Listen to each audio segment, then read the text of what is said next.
Bismillahirrahmanirrahim. Para ikhwah sekalian, saya Sa'di pergi magang dekat Pasar Marang gitulah. Aku jumpalah dengan seorang pakcik. Yelah, kawan jugalah. Pok dia tua sikit pada saya.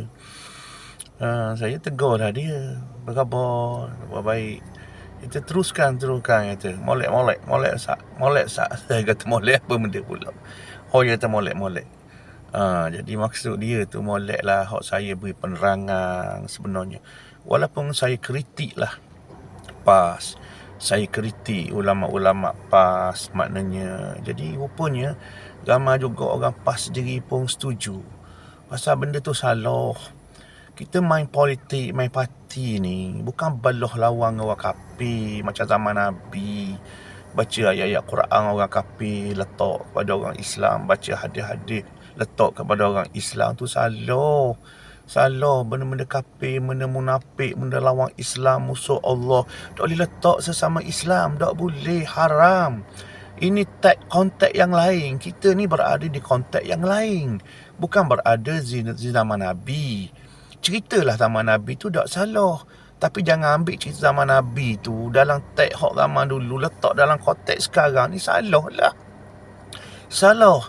Jadi ayat-ayat Quran tentang Ahzab, ayat-ayat tentang orang panggil perang Badar, perang Uhud, ayat-ayat tentang musuh Allah menentang Islam, tak bolehlah sesama Islam. Jadi kalau buat lagu tu, mana ulama-ulama pada sedar diri? Tak sedar dia duduk mana? Dia duduk mana sekarang ni? Dia berlawan dengan siapa sekarang ni? Dia berlawan agama ke, berlawan politik ke, berlawan parti? Dia tak sedar. Ini kelemahan, kesilapan tok-tok guru, ulama-ulama dalam PAS. Tapi orang kita ni, orang yang tak masuk ni, fanatik ni, tak boleh tegur sikit tok guru, tak boleh tegur sikit ulama PAS, tak boleh tegur PAS. Macam suci, kalau kita kata suci, dia kata tak suci. Dan kalau tahu dah tak suci, jangan marah orang tegur. Kecuali saya maki, kecuali saya kata huduh-huduh. Saya tak kata huduh-huduh. Saya cerita bahawa Islam sebenar macam ni, politik sebenarnya macam ni, negara sebenarnya macam ni, bab agamanya macam ni, bab duniawinya macam ni, ukhuwahnya macam ni, perjuangan Islam yang sebetulnya macam ni. Kita sekarang berada dalam negara Islam. Cuma negara Islam ni ada kelemahan lah. Masa awak jadi PAS, masa jadi kerajaan pun berat juga. Tak boleh buat apa juga masa PAS jadi kerajaan baru ni. 33 bulan apa benda buat? Tak ada benda.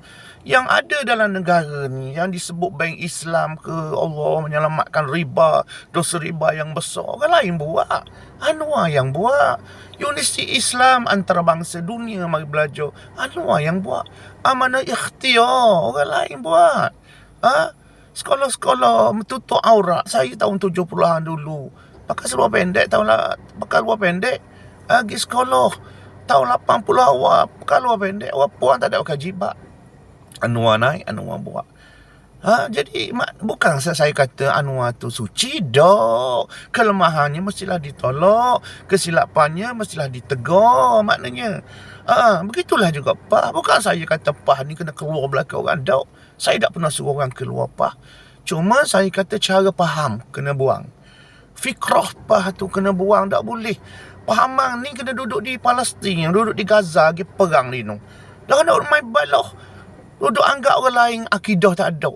Seolah-olah tidak ada akidah orang lain, tidak beriman. Allah, lagu mana cara faham? Cerita bab kafir, ya ada dalam Quran. Cerita bab hadis, ya ada dalam Quran. Cerita orang munafik, cerita musuh Allah, ada dalam Quran, ada dalam hadis. Tapi mau letak kat mana? Dalil tu meletak sesama Islam tu salahnya. Bahkan dosa besar buat kerja lagu tu. Bukan sahaja salah, berdosa besar. Takfiri dia panggil. Itu cara yang bertentangan dengan Islam. Kena baiki, kembali kepada Allah. Bertakwalah kepada Allah. Jaga ukhuwah Islamiyah dan perpaduan ummah.